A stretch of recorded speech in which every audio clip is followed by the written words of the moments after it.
Bantwana bedlozi elikhulu, nini nabuthwa nahlengwa nalondoloza okhokho bethu. Namhlanje ngithi ake ngigiye ngiphindelela kuhle komshanelo wenono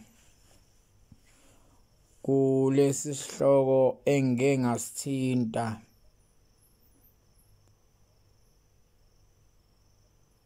kwivideo edlule engi-uploadile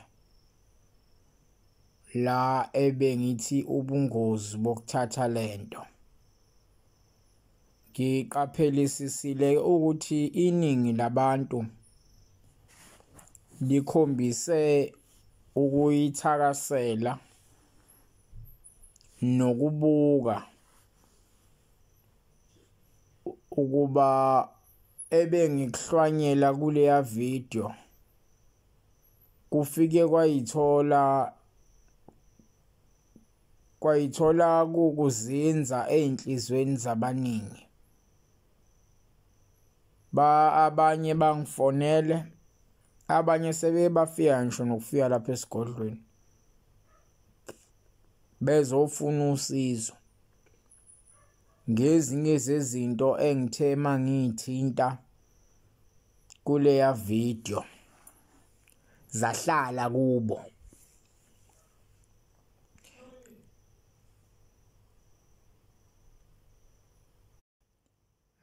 Zihlala kubo zakhomba umhlahlandlela, zakhomba isibani esibakhanyiselayo ekwedukeni la bebekuso, ngoba phela namhlanje ubumnyama butuswa ngaphezulu bobumhlophe, kodwa eqinisweni ubumnyama abufani nobumhlophe. Ngifisa ukuqashisa noma ukugcizelela ekuvezeni ukuthi abantu abaqonde lokhu, abaqaphelisise lokhu ukuthi kukhona izinto ezinhle uma zikhulunywa nje zilapha ekudeni, kepha umongo wazo usuke ukhonga inhlupheko, usuke ukhonga usizi. Baningi-ke abayithola sebezizisulu zokungabi nalo ulwazi oluphelele. Ngithi bayizisulu zokungabi nalo ulwazi oluphelele, ngikhuluma ngoba ukuthwala kuyalixosha idlozi ekhaya. Sona sihloko sanamhlanje leso esizokhuluma ngaso masithi ukuthwala kuyalixosha idlozi ekhaya. Bantwana bedlozi elikhulu-ke, bengisayendlalela nje inkulumo yami. Cha, ake siqale lapha. Ayikho into enesikhwele njengedlozi. Uma umuntu ephuma phakathi kwekhaya likoyisemkhulu bakhe ehamba eya kumelaphi, azofike ethi ngicela ungakhele okuthize, ngicela ukuthwala, leyo nto eniyoyakha lapho ike iphenduka isithixo, leso kumele usikhothamele, leso kumele usituse. Ithongo-ke liye lehlehle bese kuthi lento oqhamuka nayo iyona ebisiba in charge, iyona esiba in power, kwayisho labafundile. Ngoba ngale nkathi ufika nalesigubhu, nalenyoka, nalomkhovu, nakho konke lokhu okuyizimfihlo zobumnyama, ithongo liyahlehla, liyadeda, bese kusala kubusa lento ofike nayo. Baningi namhlanje abantu abazithole bezisulu zemsamo engalungi ngenxa yokuthi ubaba wabo noma umuntu othi ilungu ethize lomndeni lahamba lalanda into eyisithwalo lento namhlanje yafika lixosha idlozi phakathi kwekhaya kodwa lento ibenza imisebenzi engathi idlozi lalapha ekhaya ngoba bebelibona leli lunga lihambe liyokhuluma emsamo lithi ngicela ukuthi belibone liphumelela futhi bengazi ukuthi akusiyona impumelelo ehlambulukile njengoba licela lezi zinto alizicela ethongeni kepha seliyicela kulento ngoba idlozi seliphumile phakathi kwekhaya nibona lapho ke uma nani nithi nicela izinto zinganilungeli kodwa kunomuntu oyedwa namake wakhuluma kuyenzeka ngoba vele anisakhulumi nedlozi senikhulu sekuyilesi silwane sekuyilesi sithwalo salowo muntu esikulowo msamo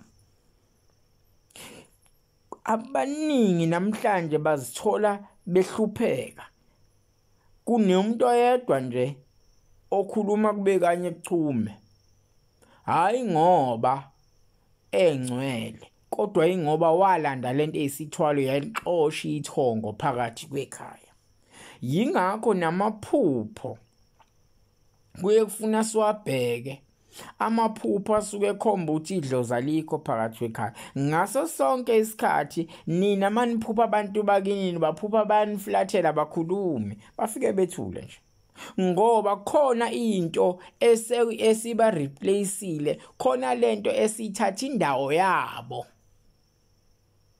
njalo wena uphupha uyandwanguza uyantunta uyiboni lapho uyakhona ngaso sonke isikhathi omunye uphupha esenxiweni kodwa ukhona lo muzi akuveli lo muzi okhona la ngoba ithongo alikho liseyintabeni ke kube lihle futhi leli othi mayithatha lento wangabe salithumba ngoba amanye agcina ngokuduba ikhaya bese yalithumba ngenkathi elithumba manje esezolikhova elifaka lapho uthi uyalibopha lizoba lapha ilelo ke lizohlupha ngisho noma esehambile emhlabeni lo muzi uvalwa ngehlahla ngisho izizukulwane zithwala kanzima ngoba lo muntu usuke elikhovile kusafuna liqaqo kulesi yasibupho bese liyahlanjululwa bekuyimali buyiselwe ekhaya ngakho ke bantwana bethongo ngiyafisa ukuba abantu beqonde ukuthi yebo impilo enhle siyayithanda imali siyayithanda kepha nize ningangeni emgibeni izitha zobumnyama ezilungisa ngathi izinkazimulo anti nosizi ngale namhlanje lento yokuthwala abantu sebeyithatha izifashion sebeyithatha njengentelula ayikho into elikhuni nehlungu nenemthele ngifuna ukuthi nenemthelela emibi edlula ukuthwala kunabantu namhlanje esibabona beyathandaza bayangena baphuma emasontweni bahlushwe zithwala zivumelano zobumnyama abangazazi nokuzazi ezenziwa okhokho babo ezenziwa obaba babo khule nethi ekhaya sibusisekile sinakho konke kanti hayi lapha ekhaya kuneyisekelo ezikhona ngakho ke bantwana bedlozi niqonde lokhu uma once waqala nje walanda into ezisithwalo uyalixosha idlozi phakathi kwekhaya lelo dlozi wena njoba liphuma phakathi kwekhaya wena ungaphila kahle uphile kahle nabantwana bakodwa mawuhamba emhlabeni uzoba senkingeni ngoba wena kufanele mawuhamba phela uyawadinga uye kulamadlozi uyakubaphi yingakho ke abanye namhlanje bayathatha lezi zinto bahambile imizi kubolile ayivuki imizi ngoba kwanayo usayoba isigqilisa amadoda amakhulu lawade waphahle wamemeza ngakho ke ngiyanikhuza ukuthi ningangeni kulomgodi ngoba abacwila kuwona bayafisa ukuphuma kepha kuphumeki kulula ukuvikela kunokwelapha Ngakho ke ake siqale siqwashisa abantu ikakhulukazi labantwana namhlanje balesi sizukulwane. Angifuni ukuthi ngithi ama-2K kodwa labantwana balesi sizukulwane sanamhlanje yonke into bayifuna isheshe phezukwabo. Lake lathi ithongo ngelinye ilanga likhuluma nami lithi mntanami ngaso sonke isikhathi obohlala uyibeka phansi. Impilo ivumele ukuba isuke nawe phansi ukulwela ukuya phezulu ngoba iyodwa into eqala phezulu iya phansi yithuna. Manje bathi besuka lapho abafuni ukusebenza bekhanda ifa, bafuna nje besale beceba. Bafuna izinto ezisheshayo. Abanye banikela ngisho nangezimpilo zabo. Uthola ukuthi uzokuthiwa njengoba unikela ngeminyaka yakho mhlawumbe unikele ngeminyaka ewu20. Kule minyaka ewu20 uyothi uma usuhambile emhlabeni uphinde uhlale lo 20 years ungeselona ithongo untunta ngoba iyobe ingakapheleli iminyaka umdali akwabela yona. Uma wayekwabela ukuthi uzophila u70 years wena bese uthatha lento bese kunikela ngeminyaka ewu20 uwazi ukuthi ku50 years uzophila bese uyahamba kodwa lo 20 lo munye awulenge emoyeni.